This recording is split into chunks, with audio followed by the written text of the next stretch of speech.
Welcome back to Island Bike Life. Today we're taking out the Santa Cruz Hightower LT.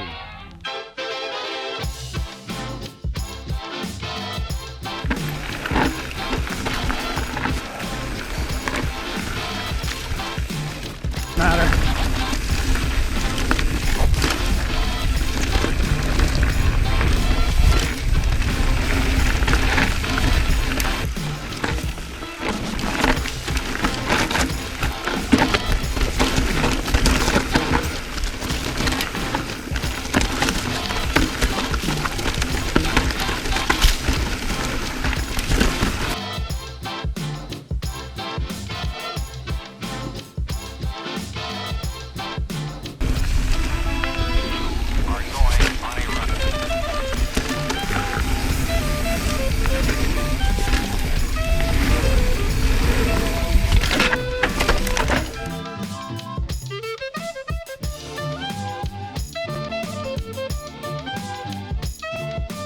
If you're already a subscriber to the channel, welcome back. If you're new to the channel, thanks for checking us out. Today we're going to be talking about the Santa Cruz Hightower LT. I got this bike from the guys down at Couch and Cycles in Duncan, BC. I brought it up here to my home trails and took it for a few rips around the Dumont Riding Network here in Nanaimo, BC. This is a 2018 model bike that I took out. However, there's not really any changes between this and the 2019s, with the exception of the colorways, and there are a few minor differences in the build kits. The geometry on the bike is exactly the same. I rode a large size frame for the demo. However, I would be in the extra large frame size. The frame itself still felt very comfortable. It didn't feel overly small. It's just throughout the testing period that I did have, the extra large would have been better. The build kit on this particular bike is nearly identical to the new 2019 build kit. You're going to be getting a Fox 36 Performance matched to a Performance Float DPS on the rear. It's going to have a full Eagle GX drivetrain, including the cranks. The new bike is going to have code Rs, whereas the demo bike had guide Rs. I can say definitely, having ridden guides for a very long time and having had codes on bikes that I've ridden most recently, I definitely prefer the feel of the code brakes as it stands right now. The wheels that were on this particular bike were a set of E13 TRSs matched to E13 hubs. The new bike build is going to come with a new set of race face arc rims and DT370 hubs. The tires are going to be the same on both, wide trail DHR2s front and rear. Both bar and stem combos on this test bike and the new bike are matched with race face effect.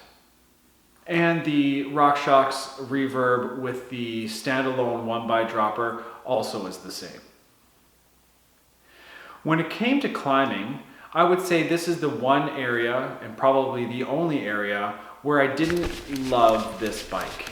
I had this bike up Dumont on 2.5 different loops on a variety of both single track, double track, and a very small amount of fire road climbing.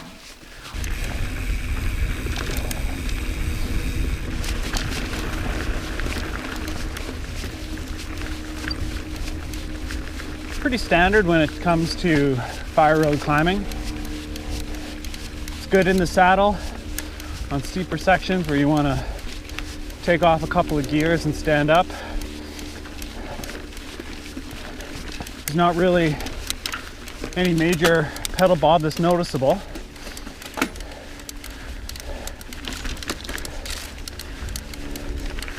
It's a very efficient pedaling platform, this VPP. Well, the climbing wasn't horrible, and it definitely had a very supportive climbing platform. I could see on much longer days or over an extended period of time, the relatively slack C-tube angle might be troublesome for some people. Hightower LT is really composed when climbing. snakes through a little area is good. Even in the open mode, power transfer is excellent. In the end, I didn't really mind the climbing angle on the C-tube. It felt comfortable, and I'm comfortable enough in my climbing ability that I don't think that it would bother me, but I can see that it might be troublesome for some other people. As for general trail riding, this Hightower LT is an absolute blast. I'm talking about traversing an area, not just going up and not just going down, but just having fun on the trail in an all-mountain/XC environment. This bike is really light and nimble. It moves around the trail wonderfully. It hugs the ground, tracks well, and is just a blast to ride. You could take this thing out on long days in a cross-country environment, and you're gonna have a ton of fun. No, you're not gonna keep up with your friends with a 100 mil cross-country bike, but you're gonna have more fun than they are. You're gonna be popping off little rocks and roots. Any sort of little downhill that you do encounter, the smile on your face is gonna be a lot bigger than theirs, I can guarantee it. Of all the bikes that I've ridden very recently, I would give the Hightower LT top points, at least in this category. General trail riding, just riding your bike, this thing was an absolute blast. It had me hollering the whole way across the hill. When it came to the descending on the Hightower LT, wow, what a great, amazingly fun bike to go downhill on. It truly is a little bit of a bomber.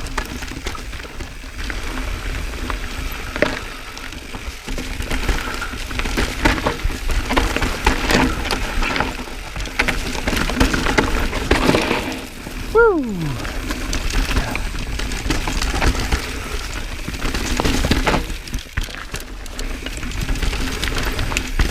Nice and stable coming down. Full of confidence. Really good steering response. Wheels track nice.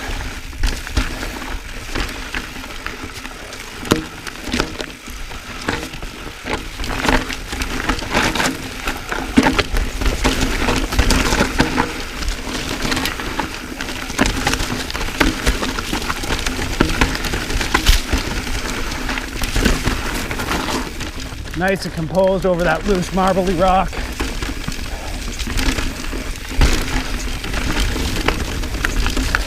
The wheelbase, even though it was a little bit short, felt very stable. Because of the short chainstays, going down the hill it maneuvered well around tight sections and up and over things, no problem. It jumped around the trail, felt very nimble, very agile. It went where I wanted it to go, and it never let me feel like I was out of control ever. I had the thing set up right around 30% sag and 25 in the front as per Fox's and Santa Cruz's recommendation, and it performed wonderfully. It gave me lots of support. I was able to use all of my travel, or just about, without blowing through anything, and the ride never felt harsh, even on the roughest, steepest, or rockiest terrain that I put it through. When you look at this bike in comparison to others in this category, you are going to be spending a little bit of a premium. Santa Cruz is a boutique brand, at least in my view, and you do have that boutique premium for this bike. In Canadian dollars, right around $6,500 for the S build on this bike. You're going to be more expensive than others in this category for sure. You're going to be able to find lots of bikes that are not as expensive as well. That being said, I'm not trying to say that the value isn't there, because I definitely think that it is.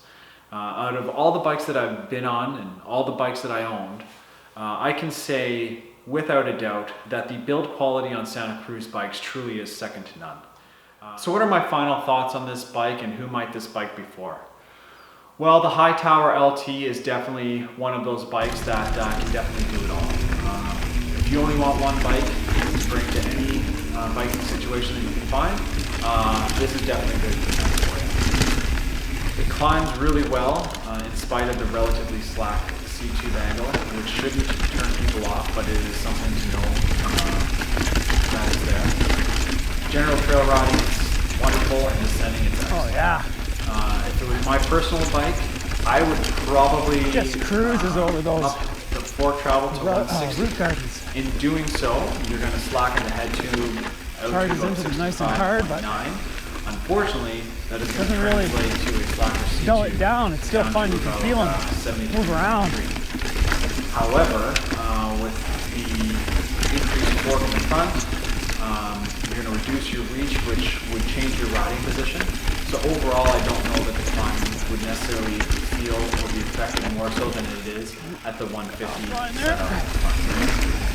This is definitely a do-it-all bike. I had an absolute blast on this thing. It made me rethink my ideas of what a long travel 29er can be. It definitely leaves me hopeful for what Santa Cruz might do in the future on a ground up build of a new bike next year or the year after possibly. In the meantime though, I don't know that you're going to find a better bike on the market for a long travel 29er than the Hightower LT. It truly does get top marks. It was an absolute blast to ride, and you got to try it out for yourself. Well, I hope you like this look at the Santa Cruz Hightower LT. If you want to try this bike out for yourself or get one for your own, go see Grant and the guys down at Couch and Cycles in Duncan, BC. They'll straighten you out.